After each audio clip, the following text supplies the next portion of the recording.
Welcome back, Santa Clarita Valley. We're here on SCV Sheriff Talk, and my co-host Shirley Miller and I from the Santa Clarita Valley Sheriff Station have quite the full house today, don't we, Shirley? Yes, we do. It's party time here today at KHTS. Lots of good guests, good material. I'll just go ahead and introduce the roundtable panel that we've put together here. Deputy Kevin Duxbury from the Santa Clarita Valley Sheriff Station, Stevenson Ranch's own leader. Anyone who listens to SCV Sheriff Talk recognizes that name. Glad to have you here back Long time today. back. Well, thank you. Deputy Tim Ferrone from the Santa Clarita Valley Sheriff Station's VITA program, Vital Intervention and Directional Alternatives. Oh, I can't believe you said that so smoothly. I was going to quiz you on that. I wanted to ask you, do you know what VITA stands for? And Deputy Sarah Templeton, also from the VITA program. Thank you for coming down. And Stacy Schlesinger from the City of Santa Clarita Libraries program. Thank you for stopping by in the studio. Thanks for having me. Now, we're going 60 minutes today. Usually Right. SCV Sheriff Talk is half an hour, but it's a full hour today. Well, we've had so much content, and we have this great format and this great way to get the reach out, so why not use the full hour, right? Right. So, Stacy, why don't you tell us first, because it's summertime, and there's a lot of kids out there running around and a lot of parents looking for stuff for them to do. Tell us about some of the programs that the City of Santa Clarita offers in the through its libraries. Great, I'm happy to do that, Perry. We are very excited at Santa Clarita Public Library. Every summer we put together a 7-week program chock full of activities, story times, enrichment activities for all people of all ages to come and participate in free of charge at all 3 of our Santa Clarita Public Libraries. And the air conditioning works at all of them. Absolutely. Perfect place to go in the heat. Absolutely. That is what I tell our summer volunteers. Don't you want to volunteer in an air-conditioned building all summer?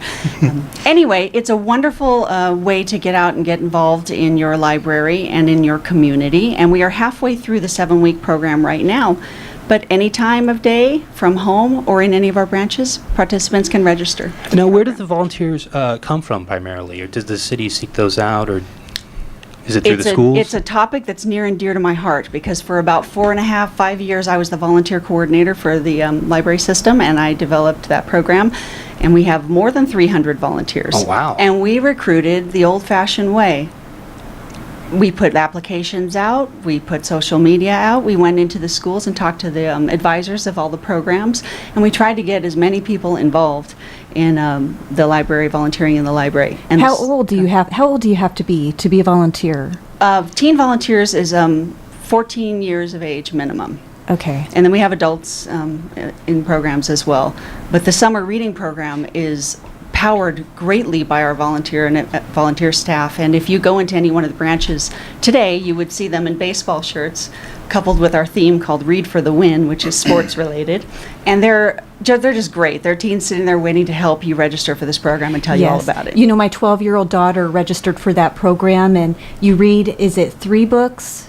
How many books do you have to read during the summer, and then you come in and you get a special prize? Well, there's no limit to the amount of books we want Okay. them to read. However, we are partnering, the library is partnering in a challenge with the state. California Library Association pushes an initiative that we partnered with readily called 5-book challenge.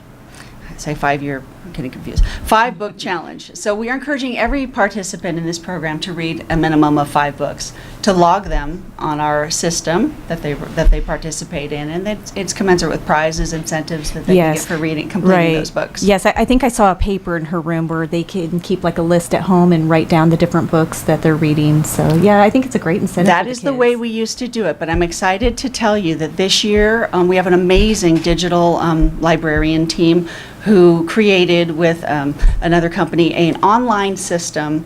So to be a part of the program this year, you actually register online. Oh, okay. And you log books okay. online, and you complete missions that were designed by our Cracker Jack librarian team. And the kids are interactive and involved in very engaging ways related to the sports theme, and they can win prizes. The computer will tell them, go to the library and get a prize. It's very nice. Very cool. I was just going to ask, how is the sports theme tie into the programs as far as like the goals that you mentioned? Well, if you go to the website to register or get any information about this, which is scvsummerreading.com, you can immediately see that it's sports related, all types of sports, and all of the missions and badges, digital badges that you can earn by participating in the program are related to sports, competition, things like that. And the incentives we're giving out are related to that theme as well. So I think we also have reading lists, recommended reading lists on there that are related to the theme. So for instance, for young boy readers, they really enjoy nonfiction. We may have reading lists on there that have to do with sports heroes Oh, very cool. that parents and kids can easily access, lists prepared by our librarians. Right, whatever it takes to capture their interest. Absolutely, and that's exactly the goal of this program. There's something for everyone in this brochure that we have available in all the libraries and available online.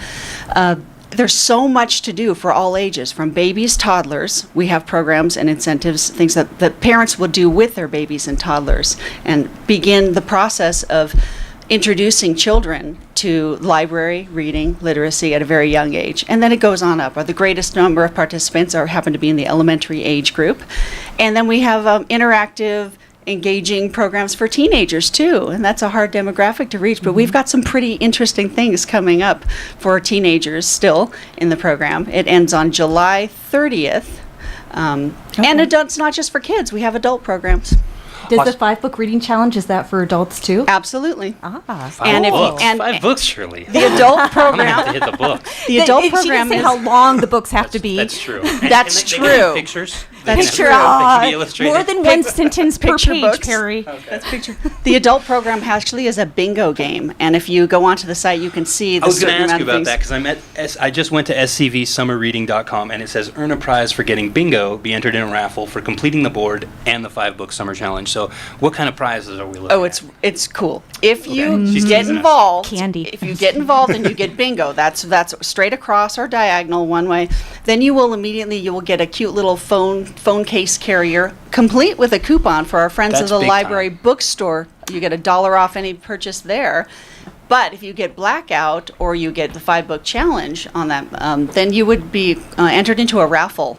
And every year the prizes are amazing. It's typically an e-reader. Oh, very cool. And my feeling is that's probably what it is this year. Probably a pretty appropriate gift, too, considering the nature of the challenge and We're always what we're trying to begging get them the to do. parents to get involved when they come in to sign up their children and their teenagers. We say, it's not just for them. You can do this too. And when I talk about e-reader, they go, oh. Yeah, the ears perk up. So it's not too late to do the hashtag 5-book challenge at the library. Right, and you can always get involved, and I would imagine you can volunteer anytime, right, Stacy? Year-round, you can submit applications. They're available at all 3 branches. We have volunteer coordinators at all 3 branches, eager and happy to help you get started. And you can choose which one you want to volunteer at? Absolutely. Okay. Or once you're in the system, you can volunteer at any of them.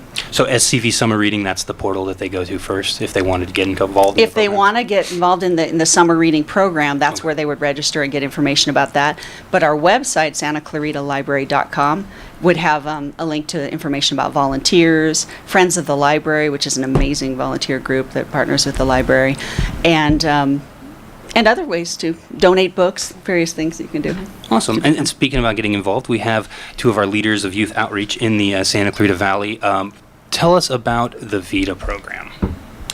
What exactly, when we talk about at-risk teenagers, who are you guys reaching? Who is the program geared towards? Right. I guess what he's what is the definition of at risk? Everyone Yeah. out there may have a different definition. Correct. We'll start with the definition of at risk. At risk would qualify your child if they are experimenting with any drugs, behavior, attitude towards parents at home, attitude in school, disrespect to teachers, adults, bullying other children at school.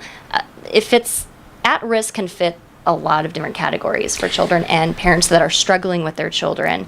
Grades can fall into that category as well. So it's a pretty wide group. This is not just, those struggling with or have been arrested. These are just kids who you don't want to see go down that path. Correct. And make that first contact a little more positive. That's correct.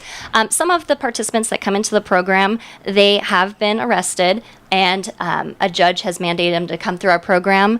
Also, teen court has asked them to participate in our program as part of retribution to the community. And also then parents will hear about the program and feel that their child is going on in a direction that isn't going to help them They're in the worried about future. it. Exactly, that Right. they're worried about. And so they will just come to us as a referral from a friend or a family member, and they'll come to us and sign their child up. So we have the VITA program at Santa Clarita Valley Sheriff Station, and you are looking for applicants for your next class that's starting up? For the Yes, program? correct. Our next class will be starting on Thursday, August 18th. We would like to get up to about 40 participants. Our participants can be from 11 to 17 and a half. We reach out to all of Santa Clarita Valley, the San Fernando Valley.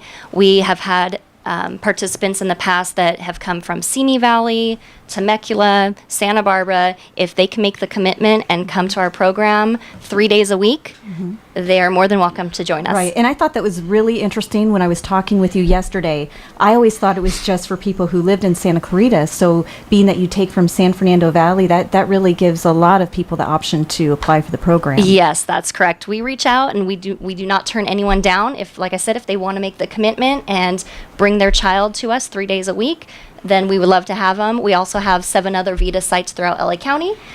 So if we're not, with traffic or what, we may refer them to a different VITA site, but we can definitely take up to about 40 participants for Santa Clarita. Does the course generally fill up? Is it a first come, first serve basis? You recommend parents sign up as soon as they can? I do recommend them to sign up as soon as possible. That's what we're doing this summer, is doing interviews and meeting with families and discussing in detail the program.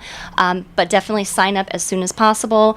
We do start filling up, but we can take applicants up to, I would say, Friday, August 12th. Okay. So how do they apply? Do they go to a website? They can go online. They can go to vita.la or scvsheriff.com. And on those 2 websites, you'll find either contact information, a form at the bottom of the website to fill out, and it goes directly to us. We will call the family back, the parents back, and set up an interview time to meet with us for about an hour before we start the program.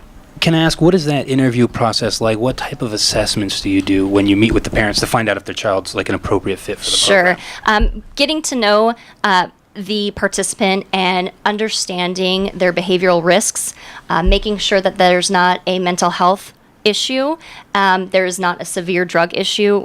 We're not equipped to handle that.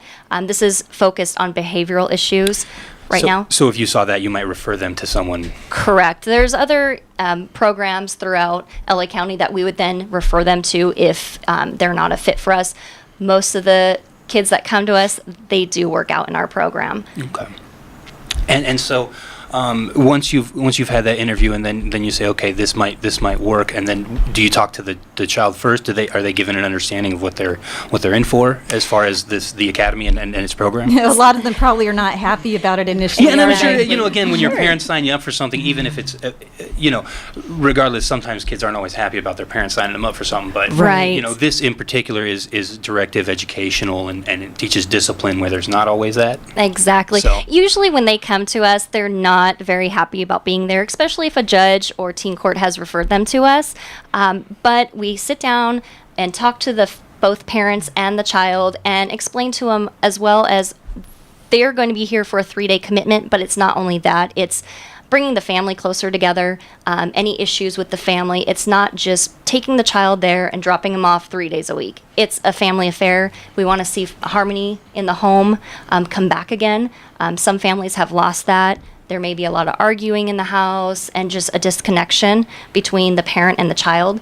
And we work on bringing that back. And that's why Thursday nights of our program, the parent needs to be involved as well. Okay. So what days of the week, 3 days a week, which days does that entail if someone's interested in doing it with their teen? We run Wednesdays, and the child is there from 4 to 5:30 Okay. every Thursday, and that is the child and the parent from 7 to 9 p.m. And then the child is with us all Saturday from 8 to 3 Okay. is the main focus of the academy. And do you do drug testing? Yes, good question. Yes, we do drug test every participant that's there at least 3 times throughout the program. If they fail their first drug test, they stay an extra 45 minutes on Wednesdays, so that would put them at 4 to 6:15 on Wednesdays all the way through, and they sit with a specific drug counselor at our site. Wow, that's it's really impressive what you guys are doing as far as trying to bridge that, create that family home. Talk to me a little bit about how you instill that through the programming, because you're addressing children who, like you said, didn't have maybe some of the same opportunities that a lot of us have as far as that stable family structure, and you're trying to recreate that on a part-time basis. So how do you work with the kids to do that? We work with the kids to do that as far as bringing in a lot of guest speakers, motivational speakers, mentorship, tutoring at some points if it's needed for their schooling. We work closely with we have some Marine volunteers that encourage them to just want to do better in life and have some goals in the future. And we also are partnered up. The Sheriff's Department is partnered with the Chicago School of Psychology. So we will have a practicum student on site, and they will meet frequently with all the participants. If they're having a bad day, they'll sit down and talk. Interesting. And whatever their needs are, we try to accommodate that. And that's another great opportunity. I think probably a lot of children in at-risk or disadvantaged homes don't have that opportunity. It's for that one-on-one counseling, Right. and you provide that opportunity for them. That's correct. These practicum students are great. They all have their master degrees, and it's on their last leg for their doctorate in psychology. So they are with us for a full year. So they will do, each practicum student does 2 VITA courses, and they really get to know the families, the participants on an individual basis, and sit down with the family and the child. Now, what is the atmosphere like on Thursday nights when the parents is it a group counseling session, or how does that work? There's a volunteer husband and wife team that comes in? That's correct. We have our volunteer husband and wife team that have been with us since 1999, and I don't think they've missed a day since then. They are very committed to this program, and they share their knowledge of raising their own children and counseling tools, and help the parents maybe redirect them in as far as parenting tools that maybe they're not thinking of. And there's a lot of things going on in social media these days with the teens, and help them work with that. So Thursday nights, they would either sit down with our counseling team, and sometimes we'll have the parent and the child sit down with our counseling team. So we kind of mix it up a little bit. Awesome. We have to take a quick commercial break. We'll be right back. I want to talk a little bit more about the progress and kind of the development that you see in some of the kids that you take in, and some of their stories. We'll be right back on your SCV Sheriff Talk, brought to you by All American Ball Bonds on your hometown station, AM 1220 KHTS.